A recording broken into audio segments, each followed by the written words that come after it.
მოგესალმებით. რაღაც ახალი ინსაიტით მოვედი. გოგოებს მინდა მიმართო. პარტნიორულ ურთიერთობასთან დაკავშირებით. კაცები რო გარბიან ხოლმე. ხოლმე რა ხშირად. გამოწეულია ეს გოგოებისგან, ქალბატონებისგან დამოკიდებულებებით, იმით რომ ნამეტანის ზრუნვას ვიწყებთ გვერდთვება ის, რა ქვია, დედის არქეტიპი. უნდა გამოირთოს აუცილებლად. საერთოდ არ არის საჭირო ზრუნვა.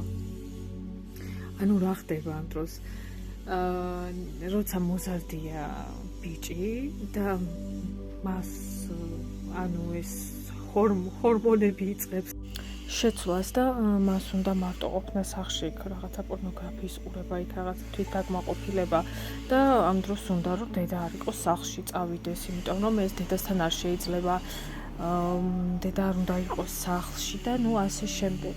და ეხლა ნახეთ რა ხდება, თავარი გასაღები და ზუსტად მაშინ, როცა ჩვენ ქალებს გვერდთვება ის დედობრივი ინსტინქტი, ვრთავთ იმ არქეტიპს, დედის არქეტიპს და ვიწყებთ ზრუნვას, მათ ერთვებათ ეგ გარდატეხის ასაკში, ეს ფსიქოლოგიური მომენტი, რომ ეს რაღაცები დედასთან არ შეიძლება და ამ დროს გარბიან. ხო და მაგას ვამბობ, რომ უნდა გამოვთოთ ეგ მომენტები, უნდა გამოირთოს ყველა ვარიანტში. ჩვენ უნდა იყოს ქალი, რომელსაც უნდა იზრუნოს მამაკაცმა, რა თქმა უნდა, იქ ბალანსი უნდა იყოს. ამ ბალანსს უნდა მივაღწიოთ. არ უნდა იყოს ზედმეტი ზრუნვა, დედობრივი, როგორც ბავშვებს ზრუნავთ, ეგეთი ზრუნვა არ უნდა იყოს ზრდასრულ მამაკაცზე.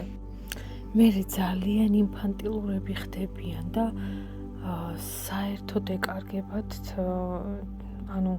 თავიანთი ის სიმტკიცე, რაღაცა გადაწყვეტილების მიღების უნარი. ძალიან ისეთები ხდებიან, რბილები, ქალურ ენერგიებში გადადიან და ამიტომ დაიკიდეთ.